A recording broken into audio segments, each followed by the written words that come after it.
In this video, I'm going to recap one of the supernatural horror films from 2023, titled The Pope's Exorcist. Before we get to the storyline, I'd like to wish everyone a happy and great day. Without further ado, let's get straight to the storyline. The movie opens with the words of Father Gabriel Amorth, the chief exorcist of the Vatican, warning us that when we jeer at the devil and tell ourselves that it doesn't exist, that is when he is the happiest. In June 1987, Father Gabriel receives a summons to Tropea, Italy, where a man has fallen victim to an evil entity. Father Gabriel learns about the man's condition that he speaks fluent English, despite never knowing the language before. As Father Gabriel enters the room to investigate, the man identifies himself as Satan, so Father says that if he is a devil, then he should tell his name, and why did he choose this man instead of some powerful person? Satan boasts that he can possess anyone, so the Father challenges Satan to possess another being, a pig. Father Gabriel tells the devil that he doesn't believe him if he can't even possess this pig, and by provoking the entity, he successfully compels it to abandon the man's body and possess the pig instead. The pig is killed with a single gunshot, ending the possession and recovering the man. The movie then switches to Julia, who, along with her daughter Amy and son Henry, has relocated from America to Spain, following her husband's tragic death in a car accident a year ago. They inherit an abbey in Spain, and we learn that this church has been the ancestral property of Julia's husband's family for many generations. Julia plans to renovate it and sell it at a good price before returning to America. Upon arrival, they are greeted by Carlos, the contractor overseeing the renovation project, and Father Esquibel, the local priest. Strangeness ensues when Henry explores the basement and discovers a hole in the wall that leads to a door with the Vatican symbol on it that starts to break. On the other hand, Julia is looking for Henry, but being a careless, ignorant teenage daughter, Amy doesn't care about her brother, and she remains resentful of her mother's decision to move to Spain. Back in Italy, a month after Father Gabriel's recent encounter with the devil, he is called to Rome by the Council of Bishops to address the case. The panel, led by Cardinal Sullivan, expresses anger towards Father Gabriel for performing an exorcism without the bishop's permission. Father Gabriel explains that he did not perform an exorcism in Tropea, but rather, some psychological theater to help the mentally disturbed man. Bishop Lumumba supports Father Gabriel's approach, citing that he refers 98% of his cases to medical professionals and psychologists. According to Father Gabriel, the remaining 2% of cases are real and need an exorcism to get rid of the evil. In English, Father Amor. Dismissing his beliefs about evil as outdated, Cardinal Sullivan informs Father Gabriel that the Congregation for the Doctrine of the Faith has recommended removing the position of chief exorcist. Frustrated that the church now doesn't believe in evil, Father Gabriel questions if their strong reaction is because of Rosaria Vilandez, a dead girl he wrote about in his magazine. Father Gabriel then states that his bishop appointed him to his position as chief exorcist of the Vatican, so if anyone has a problem with him, they should take it up with the Pope. The next day, a worker in Julia's basement hears a noise coming from the same opening that Henry discovered the day before. But as they illuminate the area with a flare, a sudden burst of fire erupts, indicating that they have inadvertently struck a gas deposit.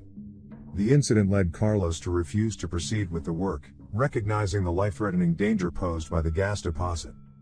The cracks on the door become more apparent, while at the same time, Henry starts having seizures. What happened? Help me! The boy suddenly rises, forewarning his mother that they are all going to die tonight, before scratching his own face. Henry is rushed to the hospital, where Julia receives the news that his medical reports show no signs of physical illness, and the doctor suggests that Henry's condition may be linked to trauma.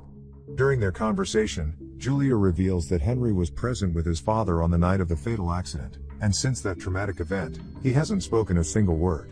The doctors can't do anything for Henry, except prescribe a sedative that Julia can use if he tries to hurt himself again.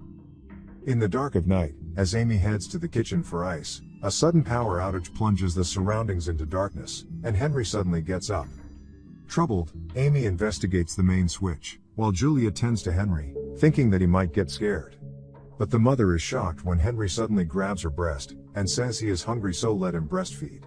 Startled, Julia witnesses the word hate etched onto Henry's stomach, and he instructs her to bring him the priest. Father Esquibel is summoned, but as soon as he enters the room, the demon kicks him out, claiming he is the wrong priest. Meanwhile, Gabriel meets the Pope, who tells him that they've done a good job up to this point, but that Cardinal Sullivan and the youth of today do not believe in Satan. The Pope then tells Gabriel about Henry's case at the San Sebastian Abbey that he has to solve, and how he can sense a great evil coming from there. He also claims that the San Sebastian Abbey has given the church problems before. Receiving guidance from his senior, Father Gabriel wastes no time and swiftly makes his way to the abbey to aid Henry. When Father Gabriel eventually makes it to Spain, he is greeted by Father Esquibel. Esquibel welcomes him warmly and informs him that he has read all of his articles. Father Esquibel then introduces him to Julia, but Julia reluctantly agrees to involve the church, and gives Father Gabriel permission to visit Henry in his room. As Father Gabriel begins his prayers, Henry abruptly rises and dismisses them as useless within these walls. Using a holy metal circle, the demon's eyes detach from Henry's eyes in no time, and this prompts Father Gabriel to interrogate the demon about its name, and the reason for his presence here. The demon claims knowledge of Father Gabriel's soul, and every sin he committed throughout his life. Father Gabriel asks the devil to tell his name if he is not afraid of him, and the devil says that he is not the type of fool who will enter into a pig.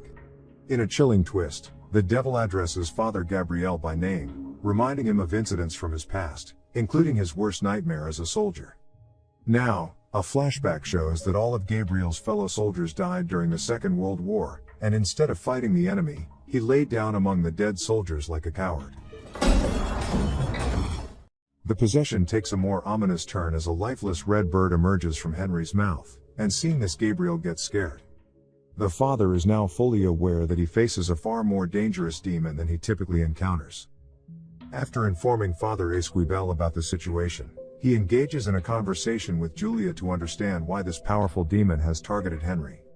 Discovering Henry's past trauma, Father recognizes it as a potential vulnerability for the devil, as suffering can make a soul desperate for connection. While they converse, Amy hears some noises from outside, and she comes outside to check, thinking it might be Henry.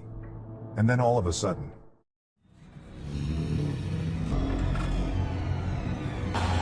I need help.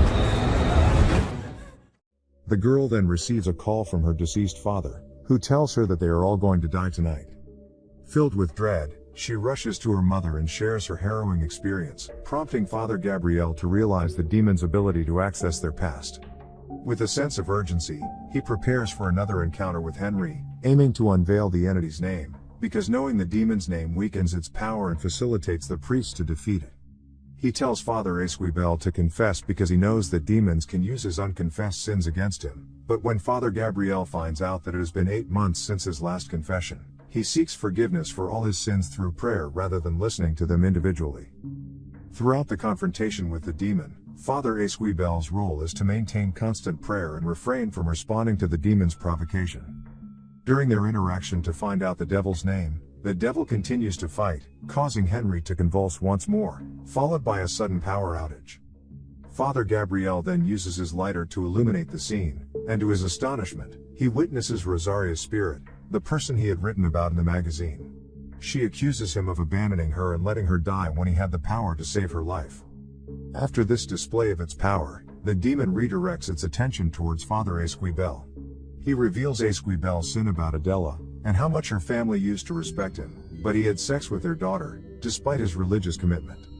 Father Esquibel tries to choke the demon, but Gabriel steps in to stop him.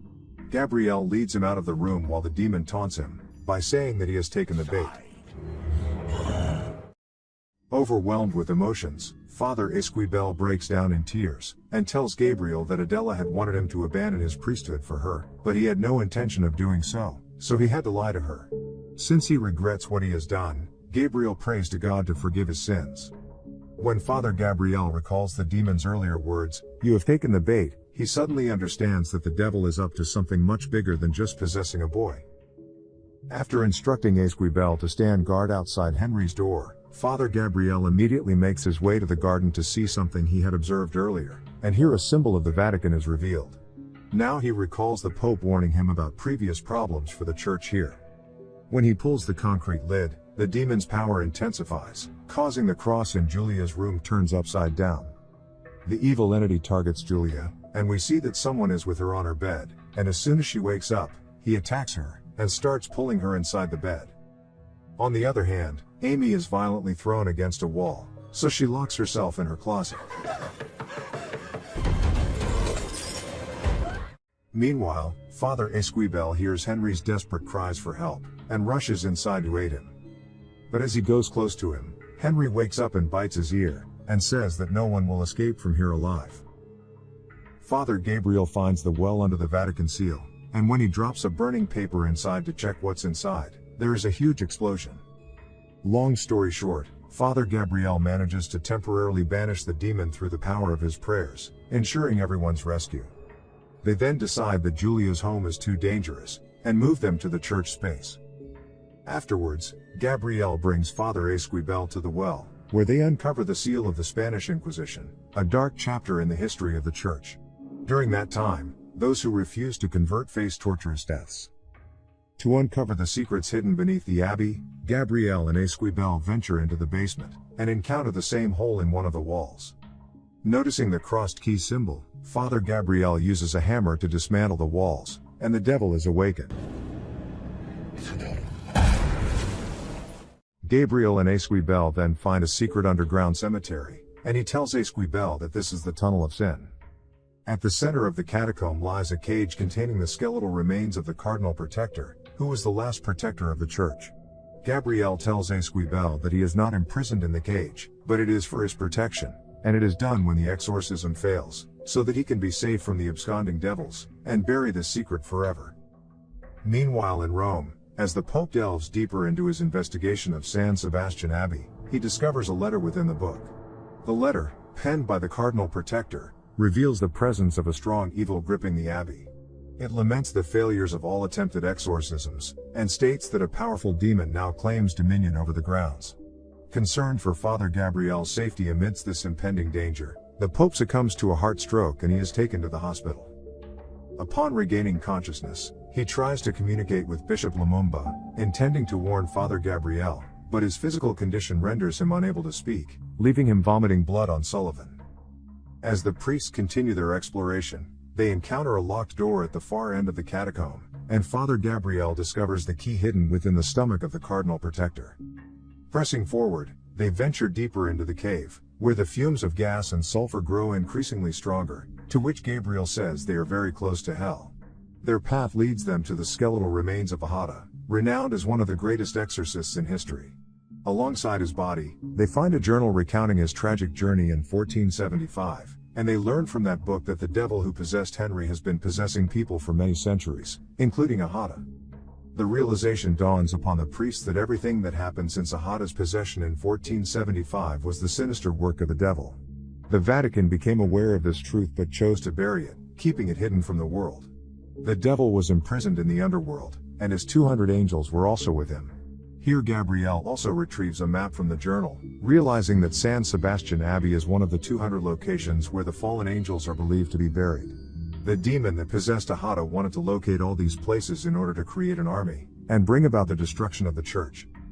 Father Esquibel speculates that the recent construction work may have inadvertently unleashed the demon upon the abbey. Amid these alarming revelations, Julia awakens in the church and discovers that Amy is not there, so she leaves to check on her at home. There, she finds Amy sitting with Henry in his room, and both Amy and Henry say that Henry is fine. When Julia attempts to take Amy away, she is violently thrown against the wall by the demon. He also takes Amy's body under his control, and twists her head. Meanwhile, the priests finally uncover the demon's name, Asmodeus, and this is when the demon screams out loud, and the Pope's health deteriorates. In a moment of relief, they succeed in sedating Henry. Father Esquibel then states that the devil feeds on exorcists. The devil has done evil things through Ahata, and he wants to do the same thing again by possessing the Pope's exorcist, Father Gabriel. But now they finally uncover the demon's name, a vital piece of information needed to defeat it.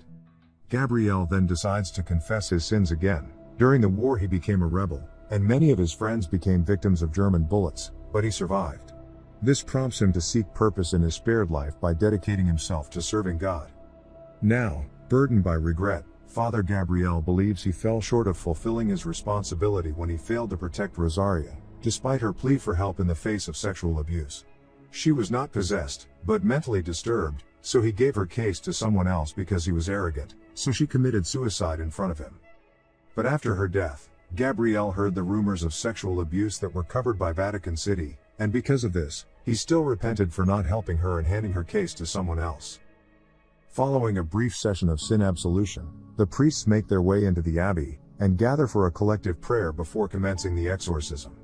Henry's face bears the disfigurement inflicted by the evil demon's influence. As Father Esquibel, Julia, and Amy engage in prayer, Father Gabriel boldly invokes the name of Asmodeus to weaken its power. Asmodeus reveals to Father Gabriel and Esquibel visions of their own sins, yet they persist in their prayer. You are divine to me. I must go down. When Henry closes his eyes, Gabriel sees God is not here, getting scratched on his abdomen. Eventually, the demon seizes control of Amy, leading her to viciously attack her own mother. As the demon seeks to end Father Esquibel's life by strangulation using his own scarf, Father Gabriel makes the fateful decision to allow the devil to possess his own body, sacrificing himself to safeguard the others. As Asmodeus takes hold of Father Gabriel's body, the Pope becomes aware of Gabriel's selfless act. In parallel, Cardinal Sullivan encounters a sinister presence, witnessing blood seep from the church crucifix, followed by a sudden head pain. Meanwhile, as Henry and Amy reclaim control of their bodies, Father Gabriel instructs Father Esquibel to escort the family to safety. With everyone safely departing for the city, Father Gabriel remains alone with Asmodeus, the demon gradually consuming him. As darkness engulfs his eyes, Father Gabriel attempts to end his own life, desperate to prevent the evil entity from exploiting his body. However, his efforts prove futile. Determined to thwart the demon, he makes his way to the catacombs, intent on burning himself to death using the gas reserves. Yet, before he can act, the demon materializes from the shadows, launching a vicious attack upon him. Once Father Esquibel returns, he is confronted with the sight of Father Gabriel, now entirely under Asmodeus's possession. Without losing hope, he begins praying and urges Gabriel to join him. As the demon bears the effect of their combined spiritual strength, it gives up control over Father Gabriel's body, yet continues to haunt them through the weight of their own sins. Armed with a holy medal, Father Esquibel confronts Adela, while Father Gabriel uses crucifix as a weapon against the lingering presence of Rosaria, forcefully casting the demon into the water. United in purpose, they commence reciting the final rites, finally ending the wickedness of Asmodeus once and for all. Following their courageous battle against evil in Spain, Father Gabriel and Father Esquibel receive praise from the Pope, who recognizes their success in defeating the demon and dealing a significant blow against darkness. Father Gabriel also learns that Cardinal Sullivan has taken a sabbatical on the Isle of Guam. Moving forward, Gabriel and Esquibel find themselves under the guidance of Cardinal Lumumba now. They discover that the Vatican bought the abbey previously owned by Julia's family, with the soil deconsecrated. The family made it back to America safely, and Henry is all right now.